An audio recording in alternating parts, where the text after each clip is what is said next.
আসসালামু আলাইকুম। সবাই কেমন আছেন? আশা করি ভালো আছেন। আমিও ভালো আছি। আজকে আপনাদেরকে যে গল্পটা শোনাবো সেটা কোনো সিনেমা বা নাটকের কোনো গল্প না। এটা আমার জীবনে ঘটে যাওয়ার একটি ঘটনা আপনাদের সাথে শেয়ার করতে চাই।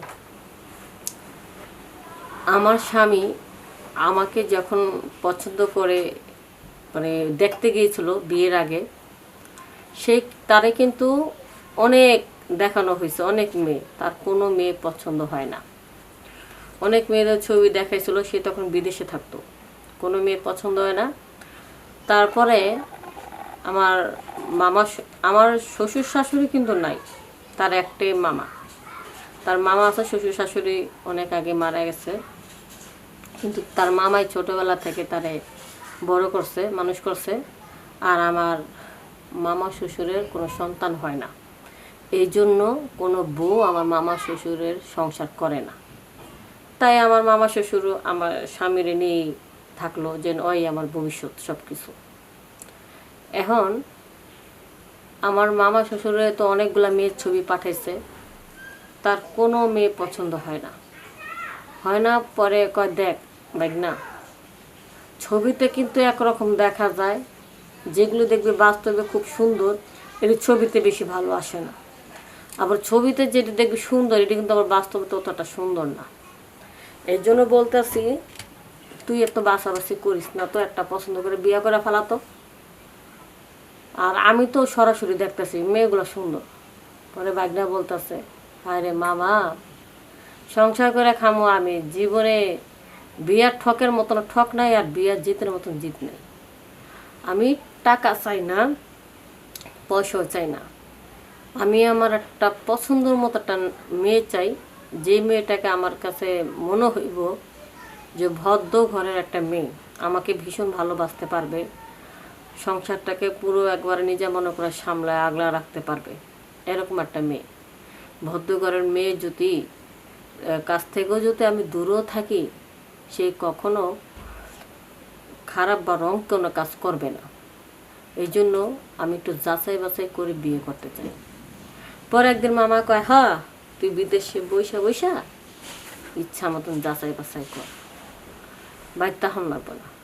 আরে এতই যখন তোর যাচাই বাছাই করা পছন্দ, তুই আইসা সরাসরি মেয়ে দেখ। তো বললো ঠিক আছে, 2 বছর পর আসবো। 2 বছর এভাবে কয়েকটা দিন পর 2 বছর হয়ে গেল গা, মামাও আসলো। এখন মামা আমার স্বামী আসে, মামাকে সাথে করে আনিয়া পরে কয়েকটা জায়গা দেখাইছে, পছন্দ হয় নাই। পরে কার মাধ্যমে জানি হুট করে আমাদের বাসা আইছে, আমাদের বাসা যাইতে চায় নাই। ঘটক বলল কি, বাড়িতে যাইবেন গা, মাইয়া যেহেতু পছন্দ নেই, তাহলে এই বাড়ি একটা মেয়ে আছে, তবে এই বাড়ির মেয়েটারে আমি আপনার দিতে চাই না। কিসের জন্য, যে আপনি তো অনেক জায়গায় মাইয়া দেখছেন, কিন্তু এই বাড়ির পরিবেশটা ভালো না, একেবারে গরিব মানুষ, ওই হিসাব কইরা মনে করেন বেশি একটা গুরুত্ব দিলাম না। কারণ আপনাদের যে সোসাইটি, আপনাদের যে বংশধন, আপনাদের যে একটা অবস্থা, আপনাদের লেভেলের সাথে তাদেরকে যায় না।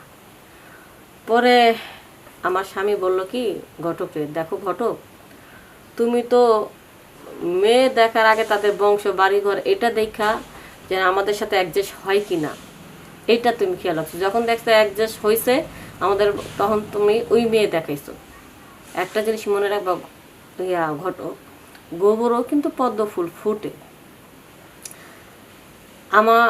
আমার স্বামী বলতেছে ঘটক রে, যে আমি কিন্তু বংশধন বা মেয়ের কি আছে না আছে এটা দেখতেছে না, আমি চাইতেছি আমার মন মতো একটা ভদ্র নর্ম এবং সুন্দরী মেয়ে আমার মনের মতন হবে, চোখের পলকে যেন আমার মনের ভিতরে সে গাইথা যায়, এরকম একটা মেয়ে। পরে ঘটক বললো, এই কথা আপনি আগে বলবেন না? আরে একবারে যে সুন্দরী নর্ম ভদ্র খুঁজতে যান, তাহলে এইবারই আছে, কিন্তু সে অনেক গরিব, এই জন্য তো আপনাকে দেখায়নি কা। যেহেতু আপনি এরকম ধরনের মেয়ে খুঁজতেছেন, বাড়ি ঘর টাকা পয়সা কিচ্ছু দেখেন না, তাহলে তো আমি এই বাড়িতে আগে নিয়ে আসতাম, তাহলে কি আর এতগুলো মাইয়া দেখাইতাম? বাস আমার বাড়িতে নিয়ে গেল। আমারে যখন দেখাইলো, দেখার পরে সে তো পুরা টাস্তি খায় গেছে গা। মানে আমার হাজবেন্ড পুরো একেবারে আমার থেকে চোখে সরাতে পারতেছে না। ঘুমটা যখন দেওয়া ধরছে আবার কেন, না না না ঘুমটা দেওয়ার দরকার নেই, কা আমরা তো সব নিজেরাই ফ্যামিলির লোকজন, অত বড় ঘুমটা দিয়ে থাকা লাগবে না।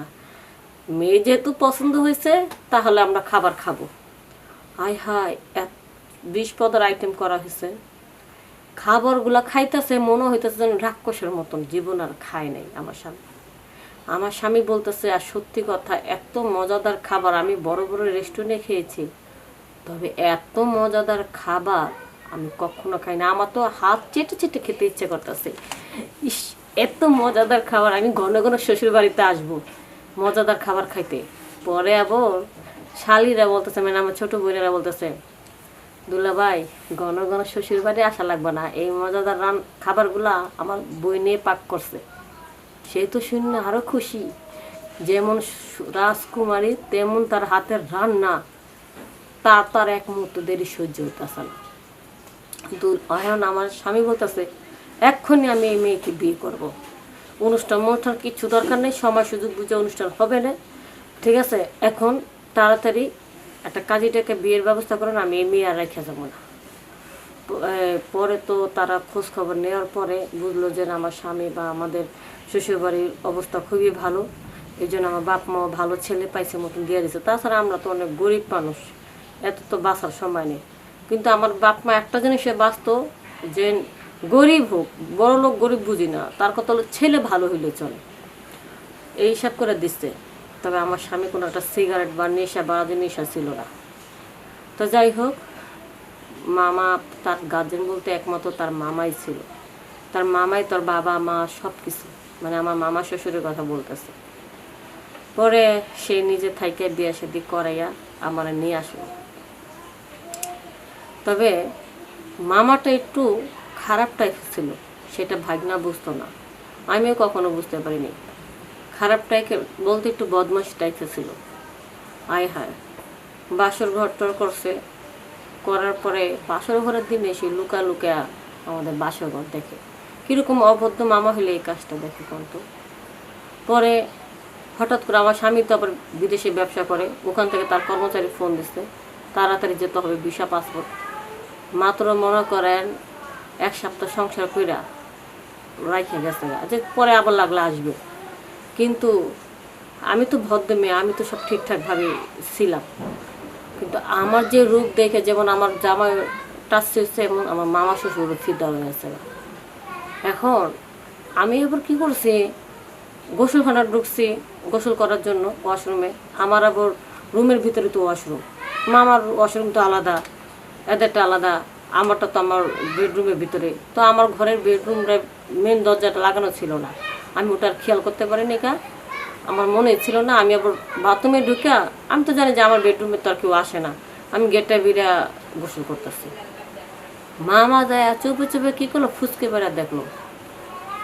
এই ফুচকে বেড়া যখন দেখছে মামা, দেখা তো তার মাথা মুথা পুরো নষ্ট হয়ে গেছে, আর দেরি সহ্য হলো না। ওই ওয়াশরুমের ভিতরে ঢুকে আমার মামা শ্বশুরে কী করলো, আমার ইচ্ছা মতন দিল, ওই কাজটা করলো। আমি তো তার সাথে ছুটাছুটি করার চেষ্টা করছি, খুব কান্না করতেছি, খুব রিকোয়েস্ট করতেছি, আমার ছাড়লোই না। আমার কি করলো, ওই ওয়াশরুমের ভিতরে আমার মামা শ্বশুরে একবারে 1 ঘন্টা লাগে তার মনের খাইশ মিটা তারপরে ছাড়ছে। পরে তো আমি আমার বাপের বাড়ি চলে গেছি। পরে আমার স্বামীর আমি বলছি যে তুমি না আসা পর্যন্ত আমি ওখানে যাব না। তাই আপনাদেরকে বলতেছি যে সকল পরিবারের ভিতরে যদি মনে করেন মামা শ্বশুরে কি আর অন্য কেউ কি, যদি পরিবারে একজন মনে করেন যে আপনার পরিবারের ভিতরে কেউ খারাপ লোক আছে, তাহলে তার কাছ থেকে দূরে থাকবেন, একই ছাদের নিচে কখনো থাকবেন না। সবাই ভালো থাকবেন, সুস্থ থাকবেন। আসসালামু আলাইকুম।